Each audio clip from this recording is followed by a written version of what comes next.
Zaid Khan Information Videos channel. السلام علیکم دوستو، آج میں آپ کو خلافت عثمانیہ کے بارے میں بتاؤں گا کہ خلافت عثمانیہ کب اور کہاں سے شروع ہوئی۔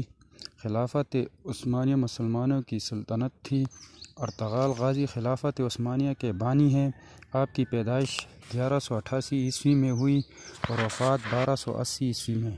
کچھ کتابیں 1281 بتاتی ہیں۔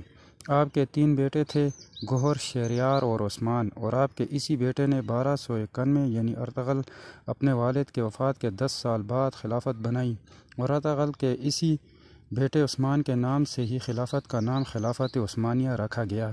لیکن خلافت کی بنیاد ارطغرل غازی رکھ کے گئے تھے۔ اس کے بعد اسی خلافت نے 1291 عیسوی سے لے کے 1924 تک 600 سال تک ان ترکوں کی تلواروں نے امت مسلمہ کا دفاع کیا۔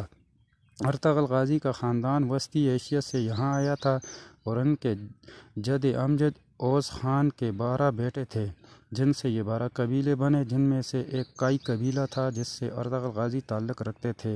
آپ کے والد کا نام سلیمان شاہ تھا۔ ارطغرل غازی کے 3 اور بھائی تھے، سارام، سلجان، گلدارو۔ آپ کی والدہ کا نام حائمہ تھا۔ آپ کا قبیلہ سب سے پہلے وسط ایشیا سے ایران، پھر ایران سے انطولیہ آیا تھا۔ منگولوں کی یلغار سے بچنے کے لیے جہاں سلطان علاء الدین جو سلجوق سلطنت کے سلطان تھے، اور یہ سلجوق ترک سلطنت الپ ارسلان نے قائم کی تھی، 1071 میں بائزنٹین کو بیٹل آف مینزیک میں عبرتناک شکست دے کے، اور سلطان الپ ارسلان تاریخ کی بہت بڑی شخصیت تھی، اور اسی سلطنت کا آگے جا کے سلطان علاء الدین سربراہ بنے تھے۔ اسی سلطان علاء الدین کے سائے تلے یہ 12 قبیلے آغوز خان رہتے تھے، اور کائی قبیلے کے سربراہ ارطغرل غازی بنے۔ اپنے والد سلیمان شاہ کے وفات کے بعد سب سے پہلے اہلت آئے، پھر اہلت سے حلب گئے 1232، جہاں سلطان صلاح الدین ایوبی کے پوتے العزیز کی حکومت تھی۔ سب سے پہلے ارطغرل غازی نے العزیز سے دوستی کی، پھر سلطان علاء الدین کی بانجی حلیمہ سلطان سے شادی، جس سے آپ کے 3 بیٹے ہوئے۔ آپ نے ایوبی اور سلجوقیوں کی دوستی کروائی، صلیبیوں کی ایک مضبوط قلعے کو فتح کیا جو حلب کے قریب تھا۔ اس کے بعد ارطغرل سلطان علاء الدین کے بہت قریب ہو گیا۔ اس کے بعد منگولوں کی یلغار قریب ہوئی تو ارطغرل غازی نے منگولوں کے ایک اہم لیڈر نویان کو شکست دی۔ نویان منگول بادشاہ اوکتائی خان کا رائٹ ہینڈ تھا۔ اوکتائی خان چنگیز خان کا بیٹا تھا، اور اس اوکتائی کا بیٹا ہلاکو خان تھا جس نے بغداد روندا تھا۔ اور پھر ارطغرل غازی اپنے قبیلے کو لے کے سوگاٹ آئے قسطنطینیہ کے قریب، اور پہلے وہاں بازنطین کے ایک اہم قلعے کو فتح کیا اور یہاں تمام ترک قبیلوں کو اکٹھا کیا۔ سلطان علاء الدین کی وفات کے بعد ارطغرل غازی سلطان بن گئے۔ سلجوق کی ریاست کے اور اس کی نسل سے جا کے سلطان محمد فتح رہے تھے، جس نے 1453 میں جا کے قسطنطینیہ فتح کیا تھا، اور اسی پہ حضور صلی اللہ علیہ وسلم کی پیشن گوئی پوری ہوئی۔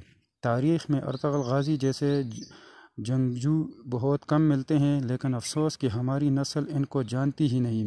اسلام میں جتنے جنگجو گزرے ہیں، جس نے کچھ نہ کچھ اسلام کے لیے کیا ہے، ان کا ایک روحانی پہلو ضرور ہوتا ہے۔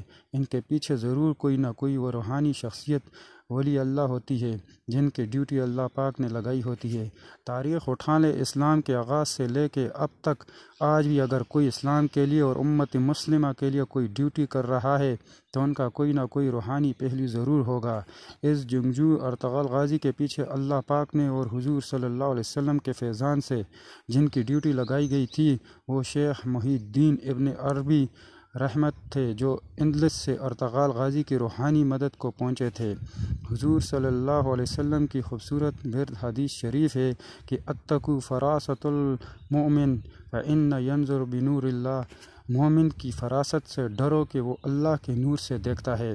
یہ کوئی جذباتی یا مبالغہ آرائی نہیں ہے، یہ سب وہی سمجھ سکتا ہے جس کو یہ روحانیت کا نور ملا ہو، اور جس کو یہ نور نہیں حاصل ہوا وہ اندھا ہے، اسے کچھ سمجھ نہیں آئے گا۔ جیسے اسلام کا نام پوری دنیا میں روشن کرنے پر اللہ پاک ارطغرل جیسے جنگجوؤں کی سر فخر سے بلند کرے۔ اگر آپ کو میری ویڈیو پسند آئی ہے تو میرا چینل سبسکرائب کریں۔